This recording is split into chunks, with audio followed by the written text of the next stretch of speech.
Si tu galères à lâcher prise, si tu ressasses sans cesse, en boucle, H24, peut-être pas H24, mais une situation ou une émotion, voici pourquoi rien de ce que tu as essayé ne fonctionne vraiment sur la durée.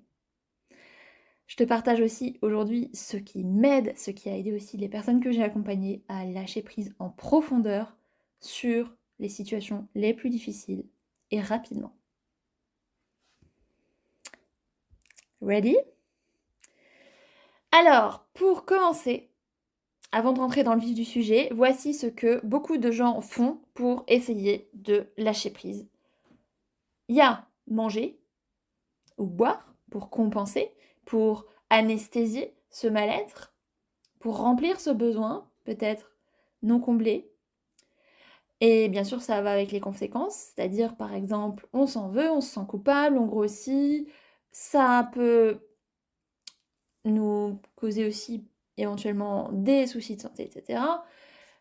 Autre possibilité, il y a se divertir, par exemple avec beaucoup trop de réseaux sociaux, de téléphones, de Netflix, de séries, ou alors même en allant voir des gens, se divertir encore.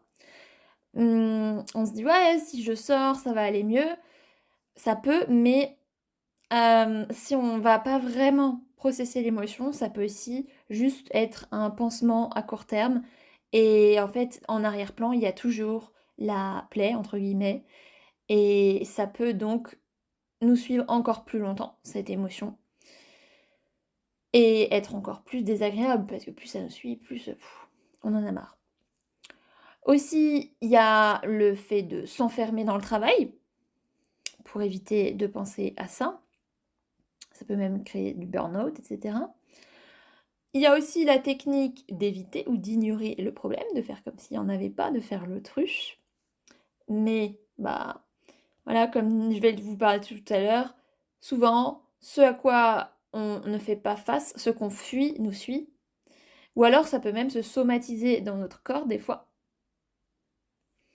Quand on ne fait pas face au problème, ou ça peut empirer. Une autre technique, c'est d'essayer de penser positif, d'utiliser la pensée positive toxique. Parce qu'on se dit, oh mais si je pense positif, si je me dis que c'est rien, que ça va aller mieux, que y a pire, ben en fait c'est pas forcément une bonne idée parce que il y a besoin quand on a une émotion et tout de la processer, d'y faire face, pas juste de c'est comme si vous aviez un vase avec de la boue et que vous essayiez juste de remplir ce vase avec des paillettes ou avec de l'eau. Il y aura toujours de la boue au fond. Alors que d'abord, si vous enlevez la boue, si vous faites face à la boue, vous mettez les mains dans la boue et vous enlevez tout ça, là, ensuite, il sera beaucoup plus propre et ensuite, vous pourrez mettre de l'eau. Et ça va être beaucoup plus profond et vous n'aurez pas besoin de toujours vous battre contre ce truc puisque vous aurez fait face à ce truc. Aussi, il y en a qui ressassent encore et encore donc la même situation, des fois pendant des mois, voire des années, ou qui se critiquent ou se culpabilisent à se rendre des fois malade, ou une technique qui peut sembler intéressante et qui peut des fois être l'être, c'est de méditer. Donc, méditer pour essayer de processer son émotion. Mais des fois, ça suffit pas du tout. Souvent, rien de tout ça ne fonctionne durablement, vraiment, parce que l'émotion n'a pas été processée, n'a pas été prise en compte, n'a pas été libérée, ou la racine du problème n'a pas été travaillée, n'a pas été libérée ou neutralisée émotionnellement, digérée. Et ces stratégies n'agissent pas sur le fait d'aider à processer son émotion, ne traitent pas non plus la source du problème en profondeur. Donc pour arrêter de ressasser durablement, il y a différentes solutions. Là, je te partage celles que tu peux faire en autonomie. Tu peux déjà faire face à ton émotion ou à la situation. C'est-à-dire accepter et accueillir ce que tu ressens sans te juger ni te culpabiliser. Parce que souvent, on ressent une émotion et on s'en veut de ressentir cette émotion, on n'a pas envie de ressentir cette émotion, on en a marre de ressentir cette émotion. En fait, on rajoute de la frustration, des émotions désagréables autour d'une émotion désagréable et ça crée encore plus d'inconfort.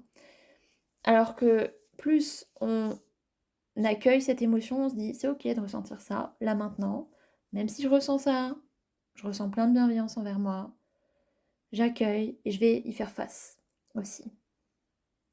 C'est vraiment important de se donner la permission, de vraiment, quand on a le temps, quand on a un petit moment pour, ressentir pleinement ces émotions, même si elles sont inconfortables.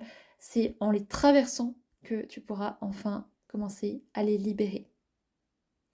Concrètement, ça peut être tout simplement que tu vas dans ton lit. Il y a une technique qui est assez drôle, elle s'appelle la technique de l'étoile de mer. Tu vas dans ton lit en mode étoile de mer et tu ressens pleinement tout ce qui se passe en toi. Tu penses à tout ça, tu t'autorises à pleurer si tu as besoin, à taper sur un coussin. Et tu vas vraiment plonger dans toutes ces sensations, dans tout ce que tu ressens. Et comme si tu regardais un film par exemple. Comme ça, voilà, tu processes cette émotion, tu laisses une voix à cette part en toi. Donc soit ça, soit tu peux aussi, si tu connais les points d'acupuncture en EFT, tapoter sur tes points d'acupuncture en même temps que tu fais ça. C'est-à-dire en même temps que tu te concentres sur ton émotion, sur la situation qui te pèse, tu tapotes sur tes différents points d'acupuncture. Et soit en ne disant aucune phrase, soit en mettant des mots vraiment sur ce que tu ressens. J'en ai marre de ça, c'est plus possible, ça me suit, j'ai l'impression que si, je ressens ça, nanana. Ça aussi, ça peut être hyper intéressant et t'aider à ce que ce soit beaucoup plus facile, rapide, profond. Parce que quand tu tapotes sur ces points, tu aides à calmer ou à désactiver même la réponse de ton amygdale cérébrale, la zone du cerveau qui gère tes émotions. En fait, en opposant un signal de danger, un signal émotionnel chargé à une réponse de un signal de sécurité, de calme, grâce au tapotement, ça va aider à désactiver de plus en plus cette réponse de l'amygdale cérébrale par rapport à la situation pour que tu te sentes beaucoup plus détaché, apaisé, neutre par rapport à la situation.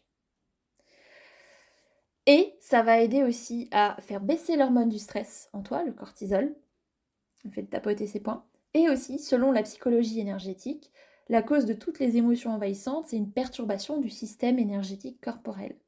Et donc, quand on refait circuler l'énergie correctement dans les méridiens, alors l'émotion est beaucoup plus légère, voire on ressent une paix.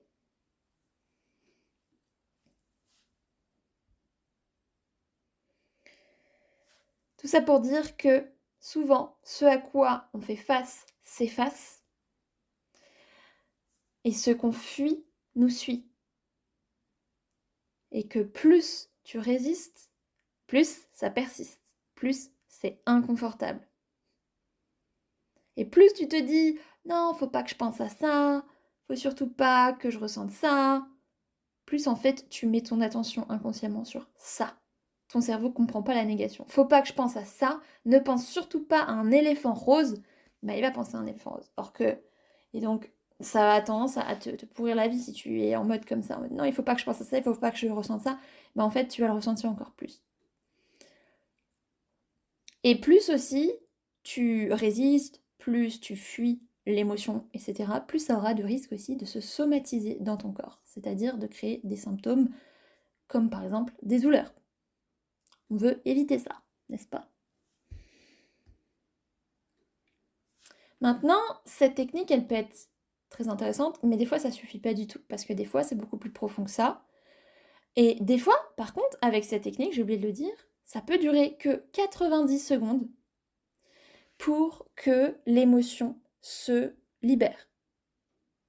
si on la laisse faire son job, c'est juste le temps qu'elle circule dans ton corps et qu'elle s'évacue.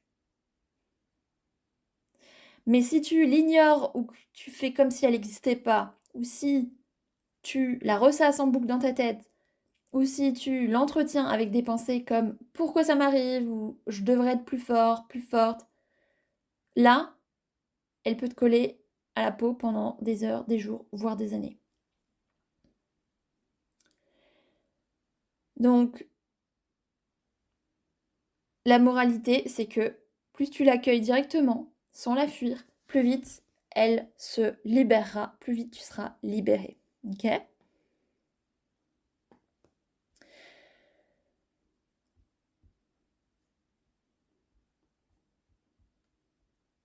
Maintenant, dans certains cas, comme dit, ça ne suffit pas, parce que des fois c'est beaucoup plus profond. Et si tu as besoin donc de libération plus profonde, ou que c'est des souvenirs beaucoup plus lourds, ou que ça fonctionne pas tout simplement quand tu fais ça, ça peut être très intéressant aussi de désactiver la réponse de ton amygdale cérébrale face à cette situation avec vraiment une séance beaucoup plus profonde d'EFT. J'en ai déjà parlé donc un petit peu tout à l'heure, mais en fait, donc l'amygdale cérébrale, c'est la zone dans ton cerveau qui gère les émotions et qui détecte les menaces. Et elle s'active face à des situations et t'empêche de relativiser. Quand tu es à fond dans ton émotion, il y a ton amygdale qui est activé, il y a ton cortex préfrontal qui, lui, au contraire, est désactivé, entre guillemets, et donc tu n'arrives pas à relativiser, tu n'arrives pas à penser positif, justement, à avoir des pensées de recadrage, des pensées relativisantes, parce que d'abord, il faut que tu ressentes l'émotion, que tu sois dans ton corps et pas dans ta tête. Et donc, en utilisant un processus de tapotement sur des points d'acupuncture, donc avec la technique EFT, tu apaises cette alerte et tu dissous l'intensité émotionnelle. Donc ça peut être hyper intéressant de le faire par rapport à la situation que tu ressasses en boucle. Par exemple, si c'était il y a 3 ans, ma sœur nous a quittés ou alors il y a eu tel conflit, il y a tel ta. En fait, voilà, ou quelqu'un m'a dit ça, nanana, de faire de l'EFT sur cette situation pour que cette situation racine de ta problématique d'aujourd'hui ne soit plus chargée émotionnellement. C'est complètement possible grâce à l'EFT d'enlever toute la charge émotionnelle négative associée à une situation pour que cette situation, on se souvienne encore de ce qui s'est passé, mais que ça nous semble neutre, qu'on se sente neutre par rapport à cette situation, détaché, apaisé. Donc ça, c'est hyper intéressant. Donc de faire de l'EFT sur les situations directement par rapport auxquelles on n'arrive pas à lâcher prise, ou les situations racines, comme dit, ou sur notre émotion dans le présent. Mais souvent, pour voir plus de changements, c'est bien de faire sur la racine. Et ce qui peut être aussi super intéressant et souvent encore plus bénéfique rapidement, c'est de rééquilibrer tes hémisphères cérébraux face à cette situation. Pour t'aider à retrouver clarté, recul, détachement et sérénité. Des techniques comme Psyche permettent justement de faire ces rééquilibrages en profondeur et très rapidement et durablement. Parce qu'en fait, quand tes deux hémisphères ne fonctionnent pas ensemble, quand tu n'as pas ce qu'on appelle un cerveau unifié par rapport à une situation, donc l'hémisphère droit qui fonctionne avec l'hémisphère gauche, alors, quand il y a une trop grosse prédominance d'un des deux hémisphères cérébraux, alors t'es trop par exemple dans l'émotionnel, t'as pas assez de recul, pas assez de vue d'ensemble, voilà. Donc Psyche, ça aide très rapidement à ce que tu aies beaucoup plus de recul, à ce que tu processes cette situation avec 100% de ton cerveau, avec beaucoup plus de facilité. J'adore. Et comparé à l'EFT, les deux sont très intéressantes, ces deux techniques. Mais Psyche, ça peut être hyper rapide. Par exemple, il y a des gens que j'accompagne, ils ont des colères par rapport à ce que leur père leur a fait. C'était depuis des années, ils entretiennent cette colère envers, par exemple, leur père pour cette situation. Et puis, En EFT, par exemple, ça peut prendre une séance donc d'1 h 30, à peu près, ou des fois un petit peu moins, des fois un petit peu plus, alors qu'avec Psyche, ça peut prendre 20 minutes, 30 minutes pour traiter.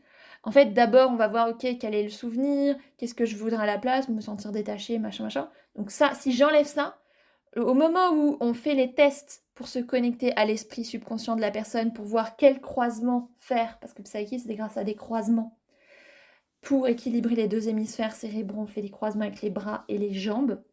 Donc on fait ces croisements en fonction des réponses du subconscient, de l'esprit subconscient. Et ensuite, on va se concentrer sur la situation en même temps qu'on fait ces croisements. Ça, là, ce processus, il peut prendre 3, 4, 5, 10 minutes. Et une fois qu'on fait ça, ensuite, il y a un autre processus pour aider à verrouiller le changement. Et ensuite, on se sent détaché. On est surpris. Souvent, on est très surpris. Et les gens, ils disent, quoi, mais c'est pas possible, j'arrive plus à ressentir cette colère. Je me souviens de la situation, mais je suis tellement plus détachée, je la vois aussi de plus loin, avec moins de détails. Ça peut être très étonnant, mais tellement satisfaisant. Donc, Psyche, souvent, ça aide à ressentir des changements encore plus rapidement que l'EFT. Et après, en Psyche, on peut aussi aligner le subconscient avec un nouveau programme, parce qu'on fonctionne sur la base de nos programmes, avec un programme comme « je suis en paix par rapport à telle situation ». On peut ancrer ce programme en nous, enlever les résistances qu'on a par rapport au fait d'être en paix par rapport à cette situation, par rapport au fait de se sentir comme ci, comme ça, par rapport à d'autres croyances, d'autres histoires qu'on voudrait se raconter sur nous, sur les autres, sur la situation.